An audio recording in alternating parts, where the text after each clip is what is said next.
Hello guys, magandang araw sa inyong lahat no mga kaibigan. So ngayon papakita ko sa inyo at i-share ko sa inyo mga kaibigan yung mga metodo namin kung paano natin tinatanim itong Decal 6919 ng mais mga kaibigan na yellow corn. So yan, ito po yung pinakamalakas na yun ngayon na variety ng mais mga kaibigan na madali lang po ito itatanim.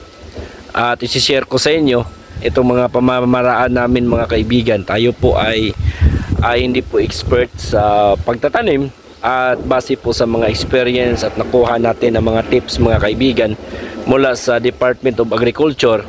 At ito po isi-share namin sa inyo para po na mayroon din po kayong konting kaalaman na makukuha dito sa vlog natin. Tungkol po yan mga kaibigan sa pagtatanim ng mais Decal 6919 ng yellow corn mga kaibigan. So itong yellow corn na ito ay ginagamit po ito mga kaibigan kadalasan sa mga feeds ng mga hayop, ng mga manok, baka at saka iba pa na mga sangkap mga kaibigan. So yan, pakikita ko sa inyo sa likod ko. So yan mga kaibigan, share ko sa inyo. Ito po yung natin, linya. So dito natin tatanim, tapos yung kabila dito.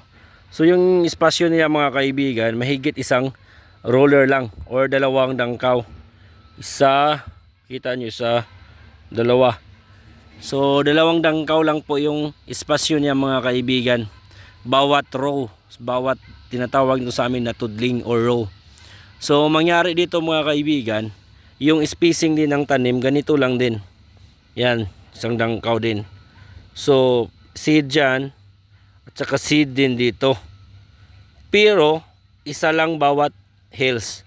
Okay? So bawat dito isa, dito isa, pang isa lang. Pero minsan kasi mga kaibigan, meron kasi mga seed na maliliit. Yung makikita natin na yung kung sa tao pa ay unhealthy. So alam naman natin talaga kung unhealthy yung seed, ay pwede natin yan gawing dalawa. Pero sa pagtubo na mga kaibigan, tingnan natin kung saan yung healthy. So yan yung natin, yan yung pagpatuloy at kunin natin yung yung isa. So yan yung dalawang kaibigan natin kasama natin dito sa farm. So nagtatanim po kami ngayon mga kaibigan. Ngayon po ay April 15, 2026. Yan. Gamit lang po yung kalabaw natin mga kaibigan kasi wala po tayong makinarya.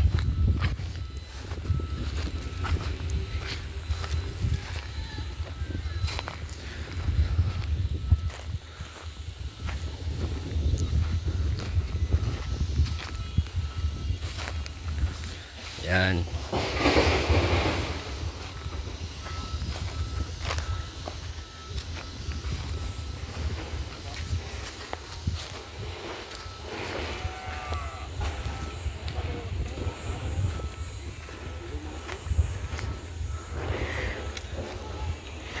Isa lang isa.